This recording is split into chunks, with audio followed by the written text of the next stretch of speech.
And hello everyone, welcome back to a new video.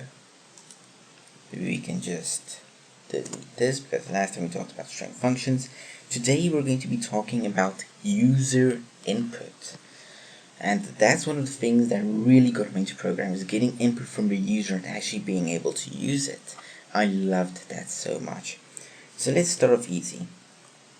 So let's go and just say print what is your name, or more like enter your name.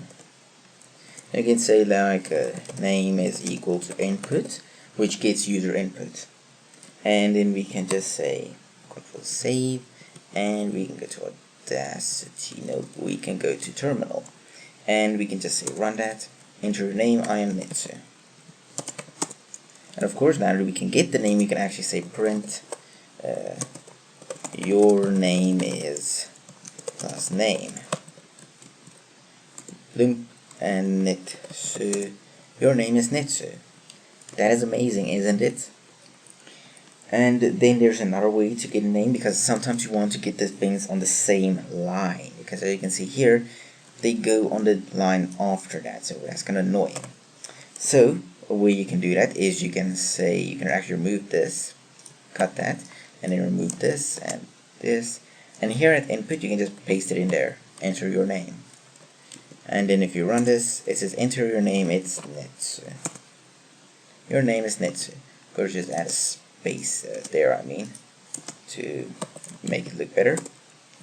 Netsu, of course, and you can like enter age or whatnot. You can also make it specific, so you can say float, so it gets a floating point value in, or a real or a double, instead of a string. So enter your height, and the error is from here, so you can just go str to turn it into a string, and then we can go 23.4, and there's your name is 23.4, but that's actually height.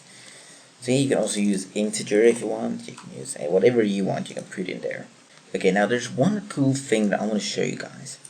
So let's go here and say username is equal to input, and then not comma, and then we say username, and then we say password, which is equal to input password.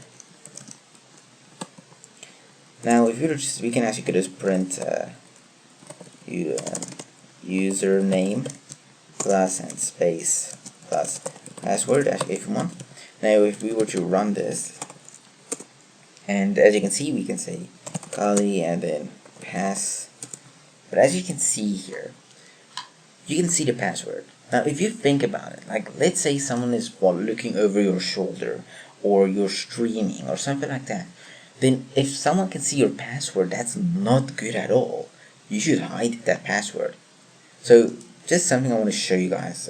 You don't need to understand everything, but if you go up here and you say import, or not import, from get pass, import get pass.